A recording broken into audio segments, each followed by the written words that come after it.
Boa tarde aos presentes, aos de casa. Hoje é o Dia Mundial da Cardiologia. Eu pedi para o Eduardo falar sobre a importância da cardiologia no contexto da saúde mundial, porque, como cardiologista, para mim é a principal especialidade, né? Que eu sempre falo, qualquer órgão que para, a pessoa continua vivo, o coração não tem jeito. Então, Eduardo. Obrigado, Bia. A Bia me deu um desafio, né? Porque esse tema, falar sobre a importância da cardiologia no contexto da saúde mundial, é quase como perguntar qual o sentido da vida, né? É algo assim extremamente grande e a gente vai promover aqui uma reflexão sobre esse tema. Primeiro, é importante entender como está a saúde mundial, né? Essa é a expectativa de vida dos seres humanos, quando a gente se compara desde alguns países em situações de guerra, como a Libéria, ali no século XIX, onde a gente tinha praticamente crianças morrendo, ou seja, expectativa de vida muito pequena, passando pelos nossos ancestrais ou colegas do ponto de vista evolutivo, né? Os nossos antepassados ficariam felizes de notar que hoje a gente já vive muito mais do que os chimpanzés, do que os gorilas, que tem uma expectativa de vida em torno de 40 anos, e essa era a nossa expectativa de vida lá atrás. A gente já vive mais do que algumas tribos paraguaias, de algumas tribos afastadas da civilização ocidental, que têm uma expectativa de vida também por volta de 40 anos.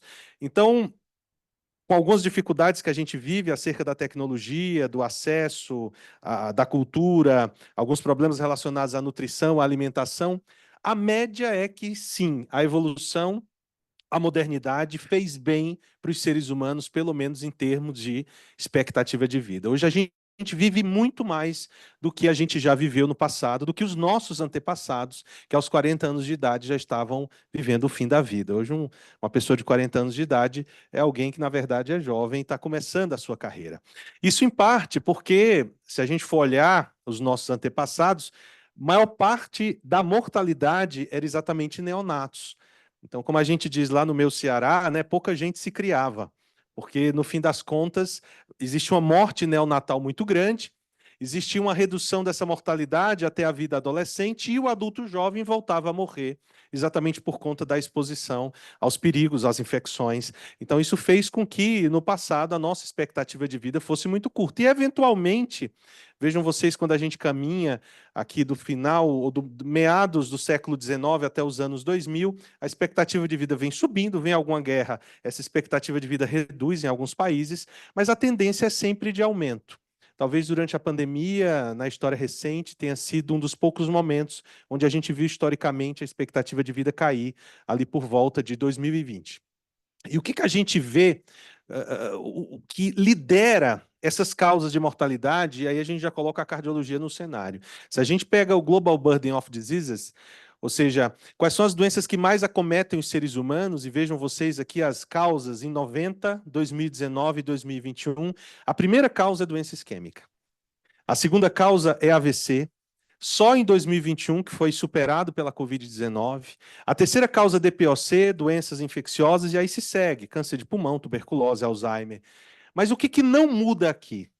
Não muda que se eu somo AVC com infarto, sem dúvida nenhuma, isso pode ser dito, a doença cardiovascular, seja coronariana, seja cerebrovascular, ela é a principal causa de mortalidade e de morbidade dos seres humanos, não só na história recente, mas seguramente também no futuro próximo.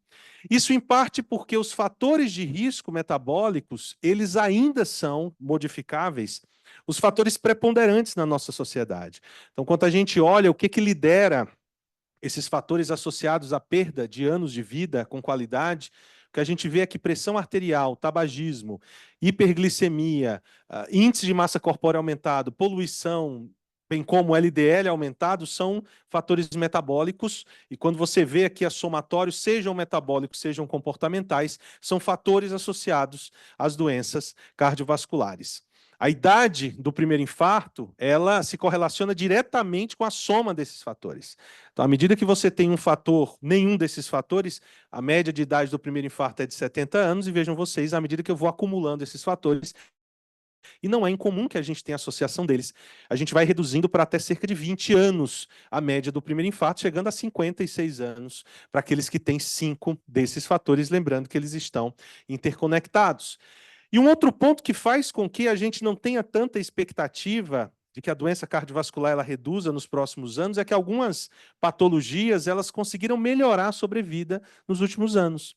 Então, quando a gente olha de 90 a 2021, o que a gente ganhou em termos de anos, né, de expectativa de anos de vida ganho, vejam vocês que em diarreia, por exemplo, que é uma causa importante de mortalidade, né, principalmente em alguns países né, não desenvolvidos, se ganhou um ano de vida de expectativa. A AVC, por exemplo, com os novos tratamentos, as novas abordagens, 0,7. Câncer, teve aqui um ganho de anos de vida também considerável. Então, as doenças, elas também, algumas outras que competem com as doenças cardiológicas, elas conseguiram tratamentos eficazes que fazem com que o prognóstico delas melhore.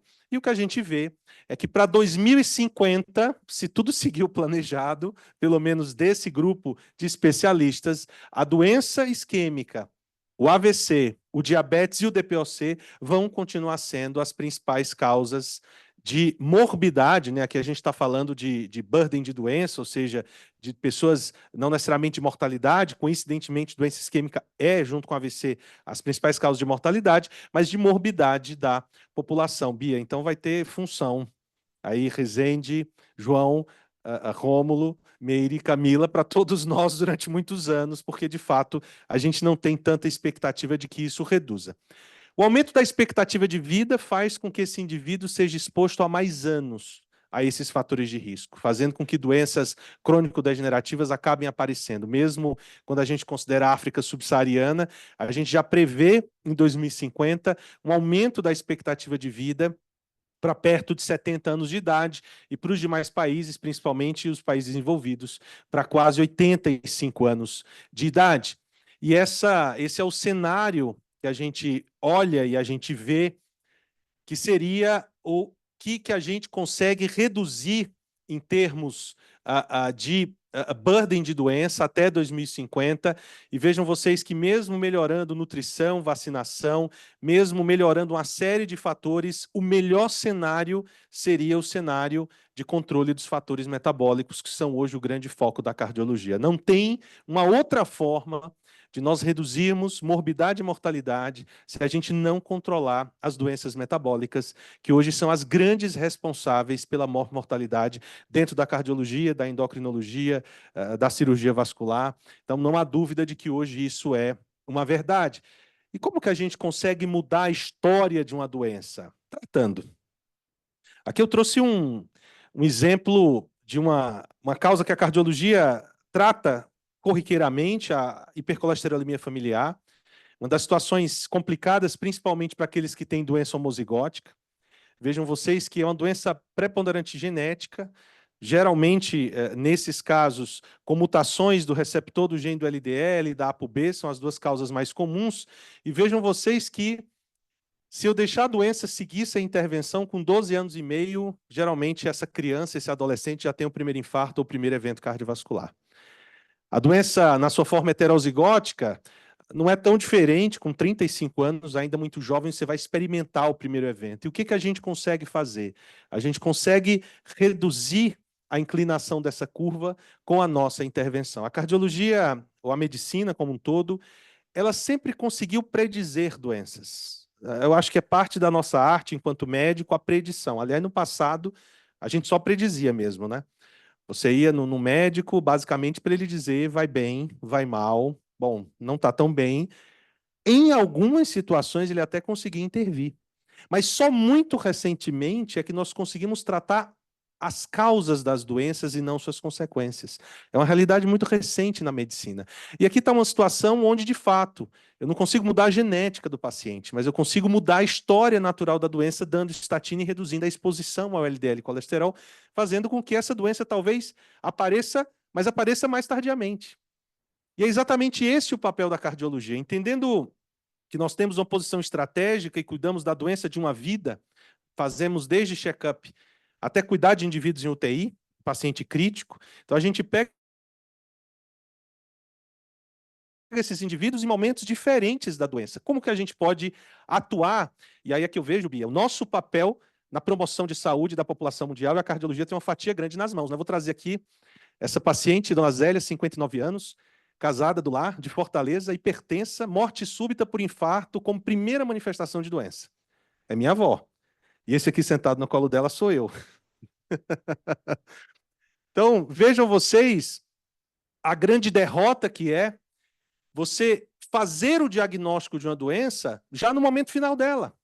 Então, se a gente entende, usando aqui a aterosclerose de modelo, que eu tive longos anos de ausência de doença, com exposição a fator de risco, longos anos de doença subclínica, e o evento ele só coroou a ruptura dessa placa, vejam vocês que quando eu faço o diagnóstico aqui, eu já estou com a doença evoluída de muitos anos. Já há muito pouco o que se fazer, porque a doença não só já está instalada, como o evento já se estabeleceu, e por vezes, como no caso da minha avó, a gente tem um evento fatal. Então, a cardiologia, seguramente, ela desenvolveu uma série de estratégias para cuidar da doença quando ela se manifesta na sua forma mais grave. Não tem dúvida nenhuma de que a morte súbita associada à doença coronariana, à ruptura de placa, ou mesmo as rupturas das placas coronarianas, elas são bem comuns, né? Aqui são estudos de autópsia em pacientes que morreram de causas não cardíacas, e essas são as proporções de placas rotas encontradas nesses pacientes que morreram por trauma, por suicídio, ou seja, causas não cardiovasculares. O Cheruvo, por exemplo, ele encontrou que 31% dessas autópsias de causas não cardíacas, o indivíduo tinha placa rota na coronária. As placas elas rompem, mas não necessariamente as placas levam a infarto, porque a partir do momento que uma placa ela rompe, tem dois caminhos na frente: o caminho da trombose, o caminho da morte súbita, o caminho do infarto agudo, ou o caminho da cicatrização e estabilização dessa placa. Isso pode ser feito tanto naturalmente, como pode ser feito através de intervenções. Então nós já entendemos que o tratamento muda a história de uma doença. A estatina talvez seja um dos melhores exemplos de um tratamento que mudou uma doença.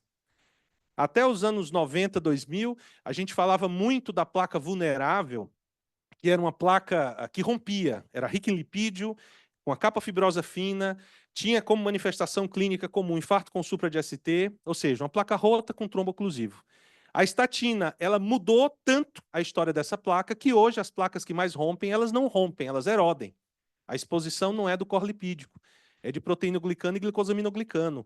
A capa fibrosa ela é espessa. E hoje é até raro, né? A Dani, não sei se está assistindo a gente aqui, quando a gente faz aqui a nossa avaliação de doutorasco, o nosso GMA, a gente vê isso, que o principal motivo de infarto é o infarto sem supra e a angina instável, e não mais o infarto com supra. Quem mudou essa epidemiologia? O uso de estatinas na prevenção primária e prevenção secundária. E é inequívoco, e aqui, só usando antitrombóticos como exemplo, que quando eu caminho de estudos dos anos 80 e 90, como dos trialistas, onde era aspirina versus placebo, né? Nunca mais vai se ver isso. Olha a taxa de evento por ano na época. E aí, clopidogrel, DAPT, ticagrelor, vorapaxar, Compas usando rivaroxabana dose vascular. Eu não quero mostrar os estudos, mas o que eu quero mostrar para vocês, de novo, que a evolução fez muito bem para as taxas de eventos cardiovasculares. O que a gente observa é que, caminhando dos anos 80 e 90 para estudos, Compas foi publicado em 2017, a gente obteve taxas baixas de eventos cardiovasculares às custas de melhora na nossa terapia, na prevenção secundária. E o nosso desafio hoje acaba sendo, de fato, a aderência. Um estudo recente utilizando polipílula demonstrou que o uso da polipílula comparado com o uso isolado dessas medicações se associou a um aumento da proporção de bons aderentes, em torno de 10%, mas vejam vocês, reduziu mortalidade cardiovascular. Ou seja, a redução de mortalidade cardiovascular, ela não se deu pelos princípios ativos em si, se deu só pela aderência. Então, a cardiologia tem trabalhado o conceito de uso de estratégias para melhorar a aderência, de novas tecnologias, e uma delas, seguramente, é o uso da polipílula. Mas o que espera a nossa especialidade nos anos que vão vir, né? Eu tenho brincado nas aulas que nós, cardiologistas, vamos ter que conversar com os oncos, com os reumatos, porque, vejam vocês, esse é uma espécie de pipeline, né? Uma espécie o que espera pela frente de novas drogas no tratamento de pacientes, por exemplo, com a doença coronariana aguda e crônica, em vários cenários, tanto com insuficiência cardíaca, pós-infarto. Vejam vocês que A maior parte desses estudos são com novas terapias, terapias baseadas em RNA, terapias baseadas em silenciamento de RNA, terapias subcutâneas, terapias celulares, ou seja, o velho e bom comprimido, ele tem provavelmente os seus dias contados na cardiologia, ou pelo menos o uso largo deles.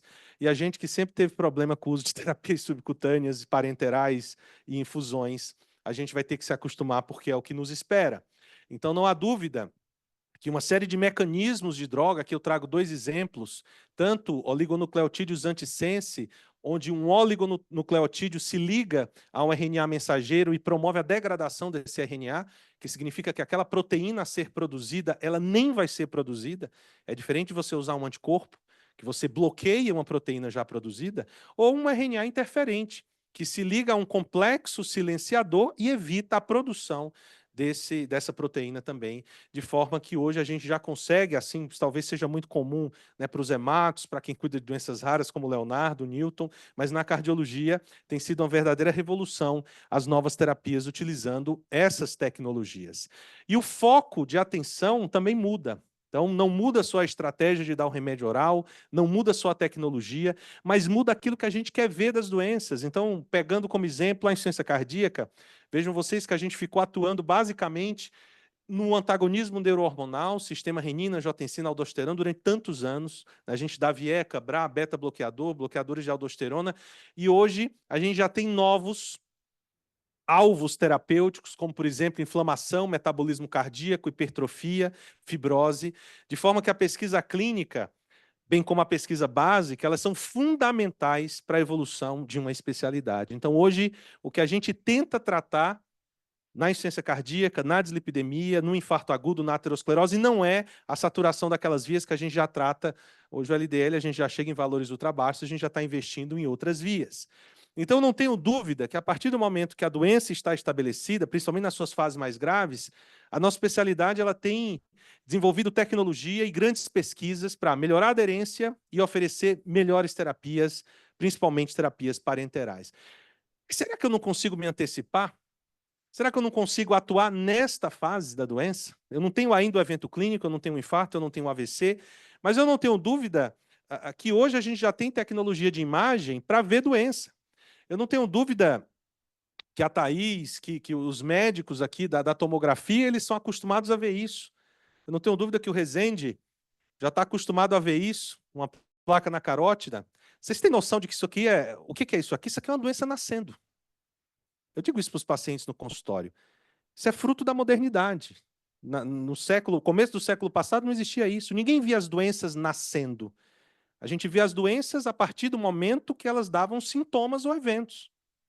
Doença subclínica é fruto da modernidade.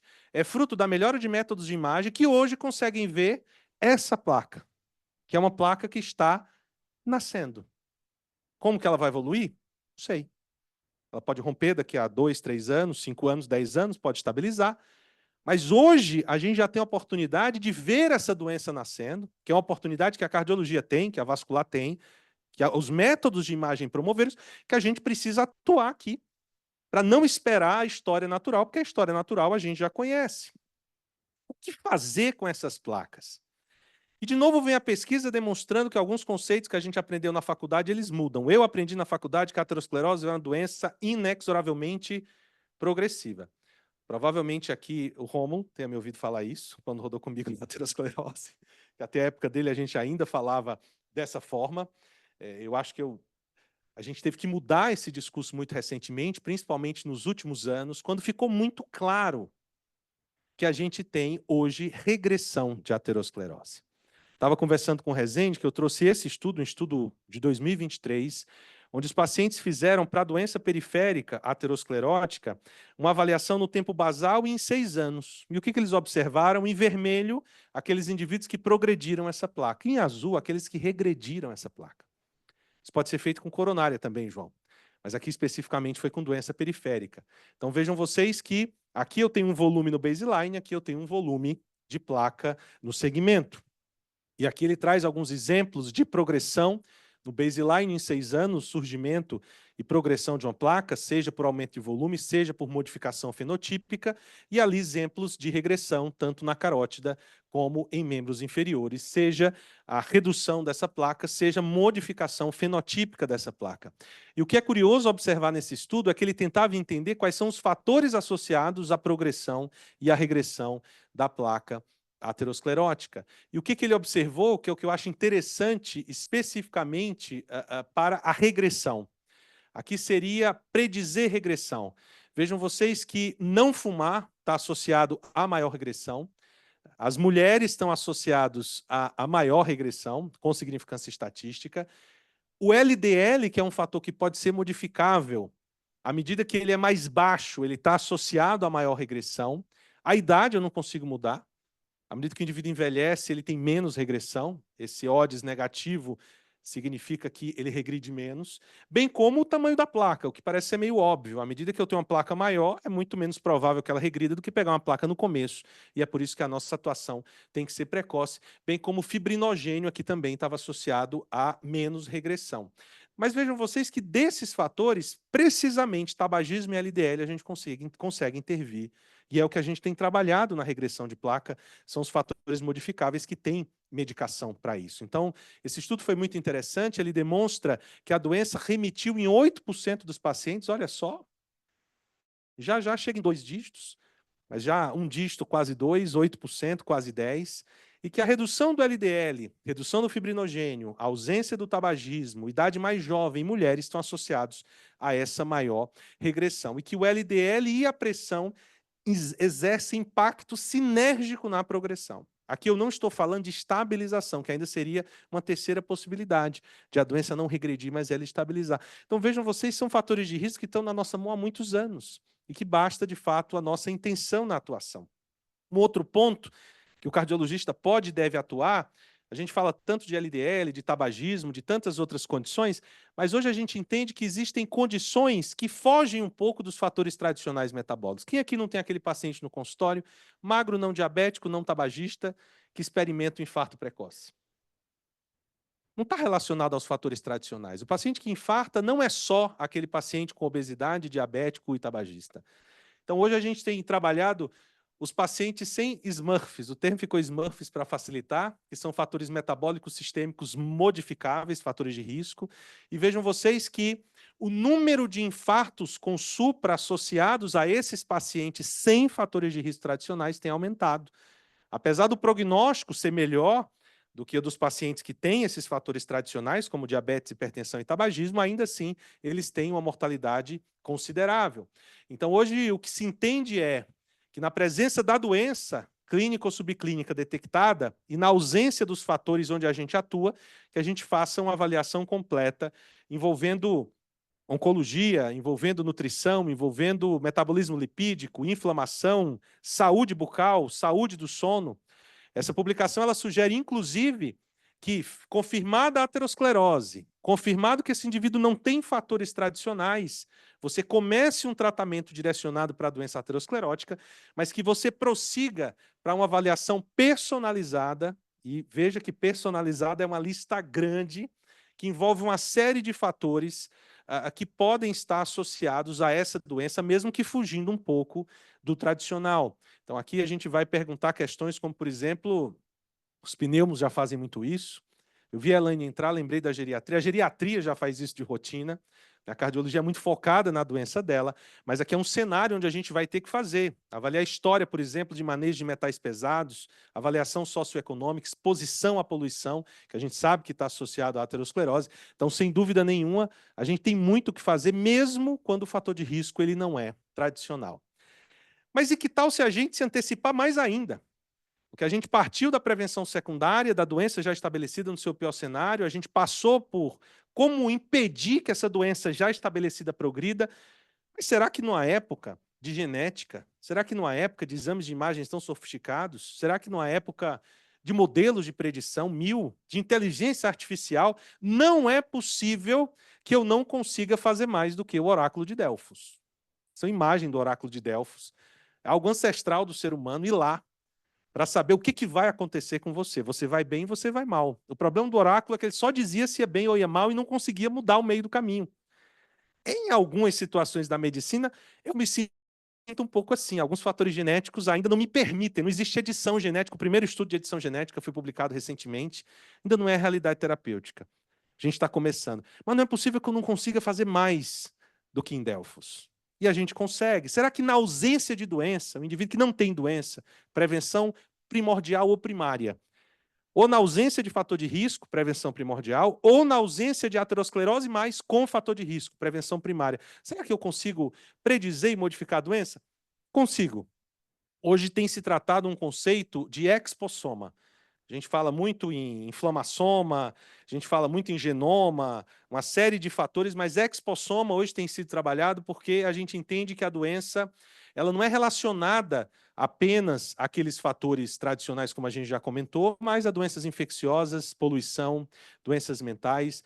É interessante quando a gente vê as mortes cardiovasculares, né? A gente mostrou ali os fatores modificáveis, mas vejam vocês que alguns fatores como sedentarismo, risco ocupacional, a ausência né, de esgoto, né, de saneamento básico, temperatura não ótima, seja extremos de frio ou de calor, uso de álcool, disfunção renal. Vejam vocês que esses fatores competem, por exemplo, com LDL e colesterol. Então, nesse conceito de uma prevenção primordial e primária, a gente teria que atuar muito mais do que apenas no tabaco e na pressão sistólica, mas pensar nesses fatores como poluição, como sedentarismo, como temperaturas não ideais, uma atuação um pouco mais global, né, um pouco mais holística nesse sentido. E são inúmeras, eu não vou me deter aqui nessas vias, mas são inúmeras as vias fisiopatológicas que envolvem inflamação e estresse oxidativo, que fazem essa mediação entre o estresse social, a poluição e a doença isquêmica cardíaca, bem como depressão, solidão, isolamento social e doenças psiquiátricas, também gerando hiperatividade do sistema nervoso simpático, culminando com resistência insulínica e doença cardiovascular. Então, essas já são vias conhecidas. SARS-CoV-2 aqui como modelo de infecção, mas isso vale para uma série de outros fatores, gerando doença cardiovascular associada às doenças infecciosas. Isso também já é muito conhecido de todos nós. E a gente chega numa doença, esse é o problema da doença aterosclerótica, ou pelo menos da doença que mais mata no mundo. Tratá-lo não é fácil. Por quê? Porque você olha para um negócio desse, eu tenho falado muito isso nas aulas, e já pensa, não tem bala de prata, né? Me diga um tratamento que vai tratar, por exemplo, diabetes e poluição visual. Adorei poluição visual. Tem remédio para isso? Não tem remédio para isso. Tem remédio que trate hipertensão, obesidade, diabetes e o sedentarismo junto? Não tem. A gente até tem para obesidade e diabetes junto. Mas para fazer o indivíduo caminhar não tem remédio. Então você olha, esse é o problema da doença. Ela é assentada em muitos fatores. Mas qual que é a vantagem da doença? A vantagem da doença é o mesmo, é esse. A vantagem da doença é que ela é multifatorial. Porque se você pensar, não o copo meio vazio, mas o copo meio cheio, um fator só desse isolado não vai conseguir gerar todo o dano no final. Talvez eu não consiga atuar na poluição visual e na poluição do ar, que o indivíduo mora em São Paulo, né? No passado a gente fazia mais isso, né? Quando o indivíduo chegava com determinada condição, a gente mandava se mudar para a praia, porque dizia que era melhor para a saúde dele, de fato era. A gente não consegue fazer isso, mas eu consigo pelo menos bloquear algumas vias. Então, mesmo o tabagismo isoladamente, mesmo o diabetes isoladamente, eles não vão conseguir fazer tanto estrago quanto juntos. Então, se o problema da doença é que ela é multifatorial e me dificulta o tratamento de todas essas vias, ao mesmo tempo eu entendo que se eu não consigo atuar numa via genética, eu consigo atuar em outras 5. E a ideia é que nos pacientes a gente consiga atuar no maior número de vias possível, tentando isolar. E na ajuda dessa predição, a gente de fato tem usado uma série de artifícios, né? A gente sabe que as proteínas, elas vêm de uma transcrição e de uma tradução, ou seja, você tem o genoma, o transcriptoma, a proteômica, essas proteínas pós-tradução, elas podem ser modificadas, então eu consigo avaliar, seja o gene, seja o meio do caminho, seja a proteína formada ou sua modificação. Vantagem do gene é que é um fator de risco que a gente carrega com a gente e não muda, a não ser que você tenha mutações verdadeiras, que são muito raras. mutações de novo, mas elas não mudam. Então, o gene, você tem um fator de risco com você que não vai mudar. Você olha para uma criança, meu filho tem 11 anos, ele carrega com ele fatores de risco no gene dele que não vão depender do fato de se ele vai engordar ou não e se ele vai fazer atividade física ou não daqui a 20, 30 anos. Eu não sei como vai ser meu filho com 40 anos de idade, mas eu sei que ele tem um fator de risco ali não modificável relacionado à genética. Ao mesmo tempo, a proteômica, ela usa fatores mais atuais, mas eu preciso, às vezes, esperar determinado momento da vida até aquela proteína se expressar. Então, usar proteômica, às vezes, na infância, não é tão interessante, porque muitas vezes determinadas proteínas, elas ainda não tiveram, né, ou a sua expressão de forma modificada. Vou citar o exemplo do LDL. O LDL colesterol, numa criança que não tem HF, nos primeiros anos de vida, é 30, 40 de LDL. Tá bom, né? Volta daqui a 30 anos para ver quanto tá, né? Volta esse indivíduo na residência de cardiologia, né, comendo pizza no plantão noturno, para quanto vai estar esse LDL dele. Então, esse LDL muda. Esse LDL colesterol, ele aumenta. Então, vejam vocês que eu posso pegar, seja o genoma, seja uma proteína, e tentar utilizar nessa tentativa de predição. A predição genética, ela agrega aos fatores tradicionais, mas ela não é tão melhor. Aqui seria o risco, ou pelo menos a estatística C, a partir de 0,8 a gente considera um excelente modelo de predição de cada um dos fatores de risco tradicionais, dos fatores convencionais juntos, e aqui eu tenho um score de risco poligênico, porque a doença coronariana ela é poligênica, são muitos genes, não é um gene só, não é uma doença monogênica.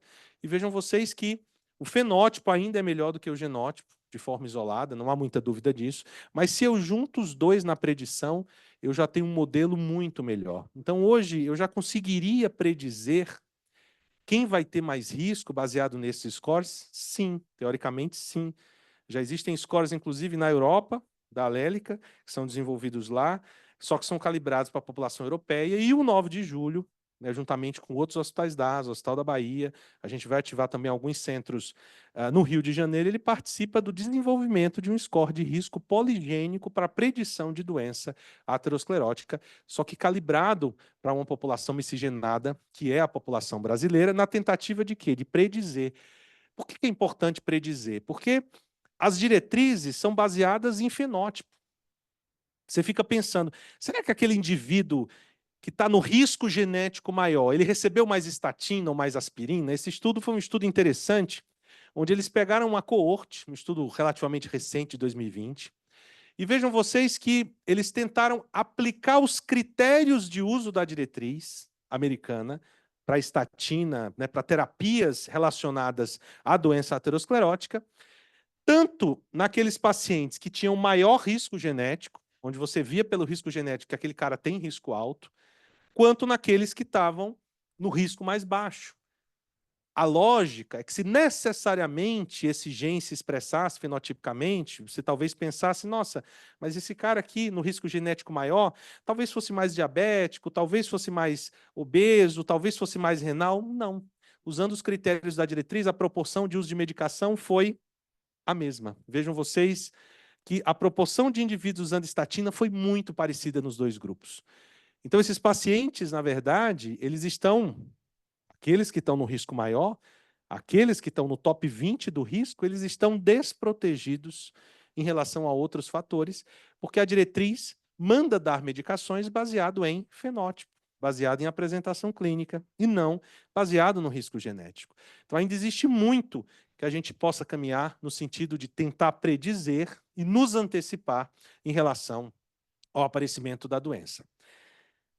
É assim que eu vejo como, no futuro, a gente vai encarar as oportunidades de prevenção. Eu já falei da completa derrota, que é quando você faz diagnóstico aqui, promover uma prevenção secundária sem nunca ter dado uma prevenção primária.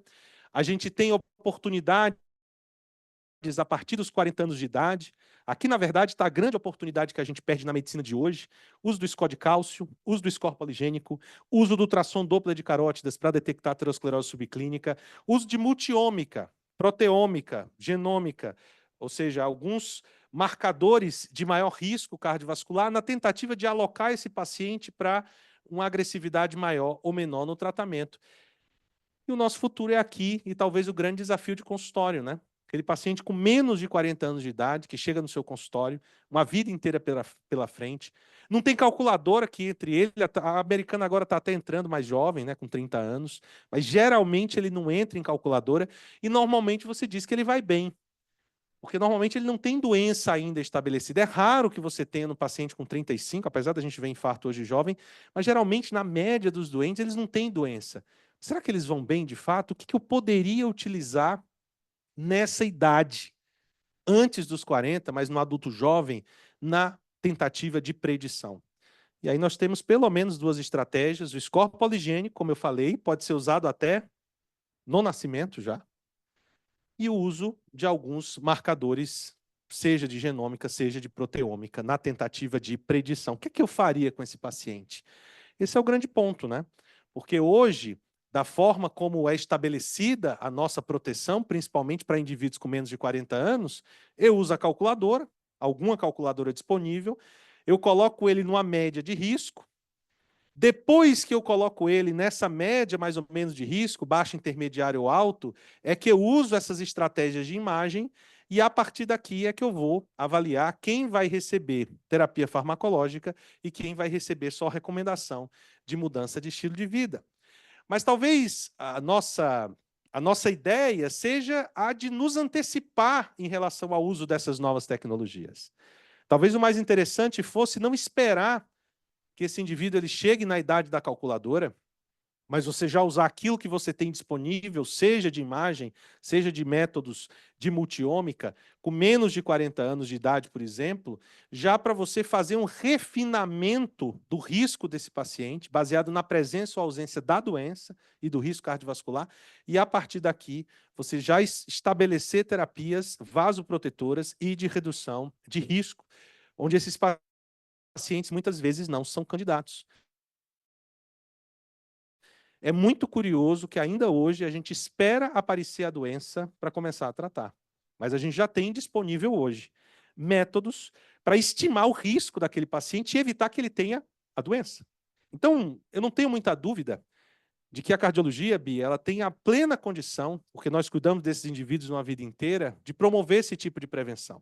Seja a prevenção mais primordial possível, seja a prevenção em quem já tem fator de risco, seja a prevenção naqueles casos onde a doença já teve o seu evento.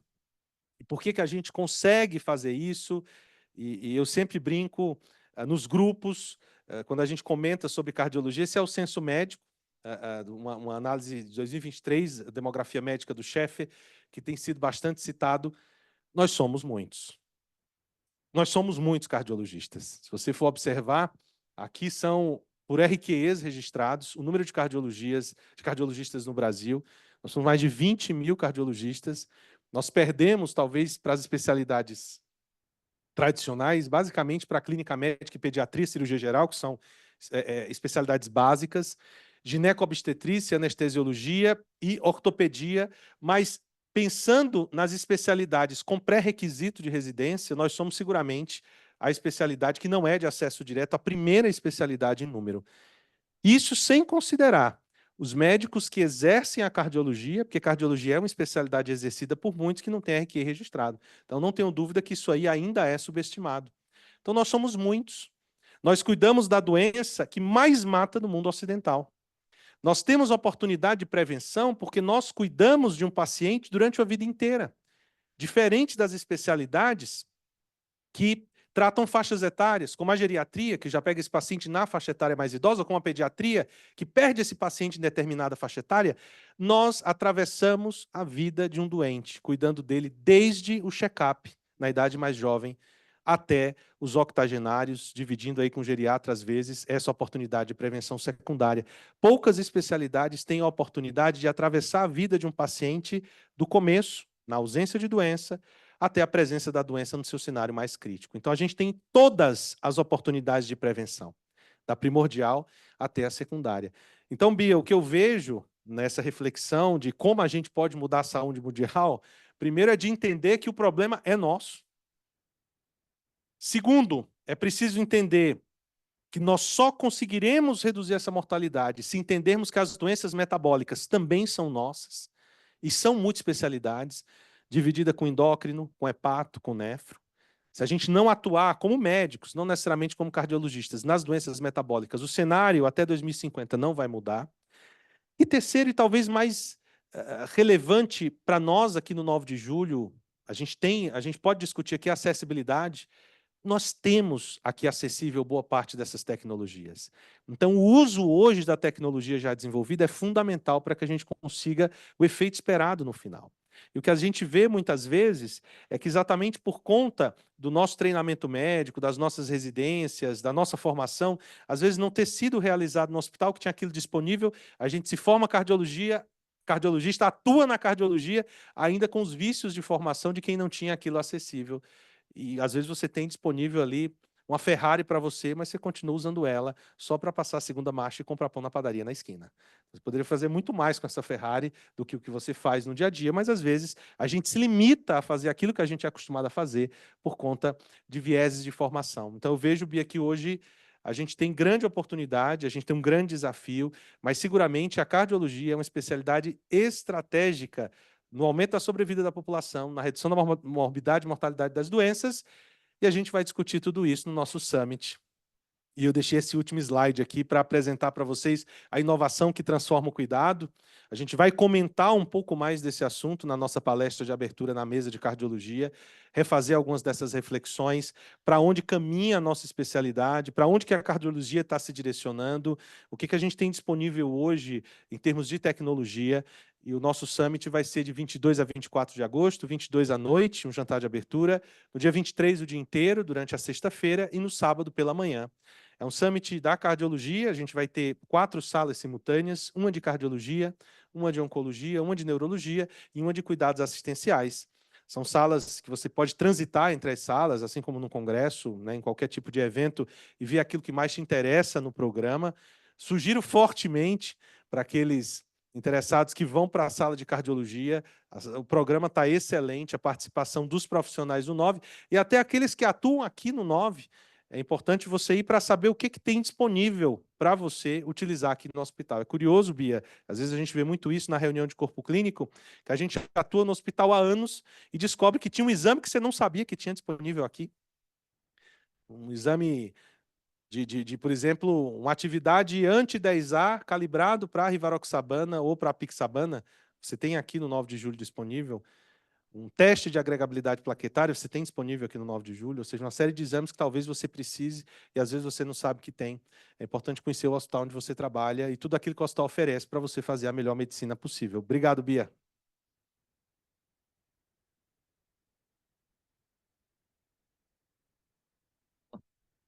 Como é que você vê hoje em dia esse pessoal jovem tomando tanto anabolizante em termos de endotélio? Olha, esse é um ponto que, inclusive, nesses fatores de risco modificáveis, logo a gente vai ver uma modificação desses fatores, né? O uso indiscriminado de anabolizantes, né, principalmente de testosterona, né, ele tem sido apontado em vários estudos, não só estudos observacionais, como alguns estudos pequenos, randomizados, um aumento da incidência de eventos cardiovasculares. A gente sabe do potencial que essas drogas têm em relação, principalmente quando usado em doses equivocadas, aumento da inflamação e do estresse oxidativo, bem como aumento de eventos trombóticos. É curioso observar que talvez no estudo maior e mais conhecido, que é o Traverse Trial, que foi o estudo que comparou a segurança do uso de testosterona, e o mais curioso do estudo é que as pessoas não entenderam bem o estudo, eram pacientes com hipogonadismo documentado, com níveis baixos de testosterona, abaixo de 300, que eram randomizados para usar uma testosterona em gel, só para deixar a testosterona normal. Só para vocês terem noção, o valor de testosterona após reposição ia ali para 330. Ou seja, não era um aumento para ir para 700, 800. E ainda assim, nesse estudo, apesar de não ter observado um aumento de morte, infarto e AVC, até porque a intervenção era essa intervenção de reposição hormonal basicamente para pacientes com hipogonadismo, ou seja, eu não tinha duplo estímulo hormonal, porque o indivíduo que já tem uma testosterona basal normal e usa mais testosterona, ele vai ter duplo estímulo. Ele tem a testosterona própria dele e ainda usa testosterona exógena. Ainda assim, nesse estudo, quando você vai olhar na tabela das complicações, você tem ali uma tendência de aumento de TEP, né, de eventos trombóticos, de fibrilação atrial e de alterações hepáticas. Então, não é isento de complicações, mesmo para esse público selecionado usando essa reposição, que é uma reposição on-label. O que a gente tem visto hoje, Bia, é uma série de pacientes com doença cardiovascular mais precoce, trombose coronariana, que tem sido muito comum, né, aterosclerose mais precoce, por conta do uso equivocado de reposição hormonal, né? Isso tem sido uma coisa bastante debatida nos grandes fóruns. A endocrinologia já vê isso talvez há mais tempo que a gente. Se a gente está vendo, é um problema. Porque quando a endocrinologia vê, eu entendo que é parte do trabalho dela, afinal de contas, eles são especialistas em metabologia. Se chegou no cardio, Bia, é porque estão infartando, é porque estão tendo doença. Então, se eu e você, se nós estamos sabendo, é porque esses indivíduos eles estão com mais placa, eles estão com mais evento cardiovascular. Então, isso seguramente vai ser dentro do risco metabólico, diabetes, obesidade. É importante, bem lembrado por você, incluir também o uso equivocado e errôneo de reposição hormonal. Alguém quer fazer alguma pergunta, gente? Eu quero fazer um comentário. A gente tem um fator de risco muito grande, são os próprios nossos colegas. Eu tenho um paciente que infartou o ano passado, até dezembro, que foi a última vez que ele foi no consultório, ele estava com LDL de 37. Me mandou um exame agora, cento e tanto. E aí eu falei assim, mas o que aconteceu? Ele falou assim, mas eu fui no nutrólogo, ele falou que meu HDL, meu LDL estava muito baixo, que era para eu parar de tomar estatina. Então, assim, então, essas coisas equivocadas que as pessoas veem também e fazem é um risco muito grande, né? Porque E esse é um ponto, Bia, que eu tive no Panamá esse fim de semana, num painel de doença cardiorrenal metabólica com várias especialidades. Então, ali estavam cardios, endócrinos e nefros, além de clínicos gerais, de vários países da América Latina. Então, tinha Brasil, tinha Colômbia, tinha Honduras, México, e 2 colegas canadenses, especialistas em inibidores de SGLT2 e agonistas de GLP-1. E o que foi muito recorrente nas nossas discussões é que nos países, existe uma dificuldade grande de abordar essas doenças, porque elas não são doenças exclusivas de uma especialidade, né? Então, diferente do passado, ou de algumas patologias que são muito nichadas, né? Você trata, por exemplo, algumas doenças que são quase exclusivas de uma especialidade. Lúpus, quem vai cuidar de lúpus? A exceção das complicações, está claro que é o reumatologista. Alguém tem dúvida disso? Vai ter complicações que, eventualmente, ele vai passar por outro especialista, mas a doença em si ela é relacionada àquela especialidade na formação dela. Diabetes, obesidade, dislipidemia, mesmo doença renal, são doenças que vão ser divididas por vários especialistas. Então, o cardio vai cuidar, o nefro vai cuidar, o endócrino vai cuidar. Dependendo da idade, o geriatra vai cuidar, o nutrólogo vai cuidar. E ali o grande papel que a gente trabalhou muito foi a tentativa de como que a gente consegue unir essas especialidades para evitar esse tipo de coisa que você falou, que é o famoso cabo de guerra. Ou seja, eu dou estatina e alguém suspende. Ou seja, é preciso haver diretrizes conjuntas. É preciso haver uma aproximação conjunta, entendendo que o benefício maior é para o paciente, para que não fique um tratamento desconexo dentro da jornada desse doente. Então, eu vejo que boas iniciativas de hospitais, por exemplo, né, como a nossa do Centro de Aterosclerose, aqui no 9 de Julho, são exatamente na tentativa de coordenar esse cuidado, ou centro de emagrecimento, para que a jornada do doente ela não seja desconexa. Mas é uma dificuldade, Bia, eu fiquei espantado de ver que esse é um problema mundial. Aliás, eu descobri que a nossa especialidade, já que hoje é dia do cardiologista, como eu sou, eu posso falar, né, ela é muito mal vista na maior parte dos países. Os endócrinos me falavam de alguns países da América Latina que não havia diálogo com a cardiologia nesses países, que o cardiologista se sentiu médico do doente, fazia o que ele queria sem diálogo. E ela ficou espantada quando a gente falou que no Brasil a gente tem diretrizes conjuntas. Hoje a nossa diretriz, por exemplo, de diabetes é uma diretriz conjunta da SBD, da SBEM e da SBC.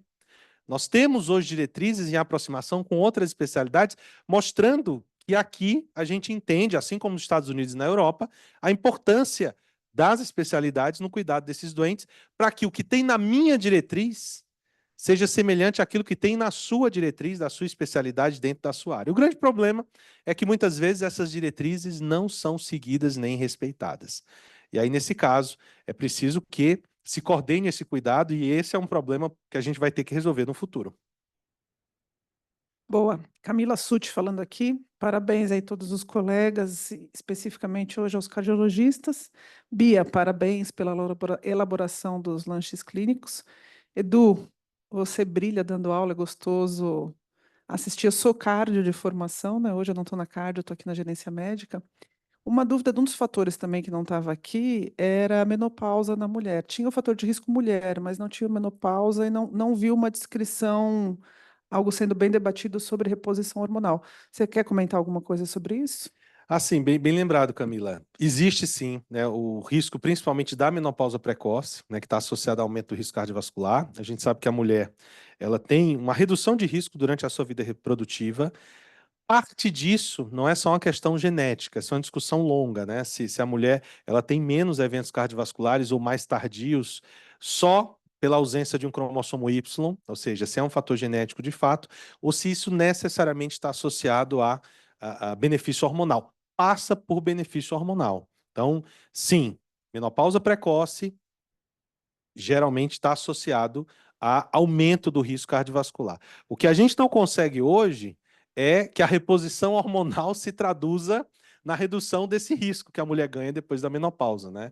É uma ideia boa que a gente tentou nos anos 90 e 2000 e deu muito errado, né? Porque a terapia hormonal não reduziu o risco cardiovascular, em alguns estudos até aumentou o risco e além de ter aumentado aí a incidência de alguns tipos de neoplasia e de eventos trombóticos. Então, eu diria que esse é um daqueles fatores de risco, Camila, que eu me sinto um pouco oráculo de Delfos, né? Eu consigo predizer, eu consigo tratar outras coisas, mas essa via hormonal, de fato, ela não é tratada talvez da forma mais adequada. Mas sim, é um fator de risco que tem que ser identificado precocemente.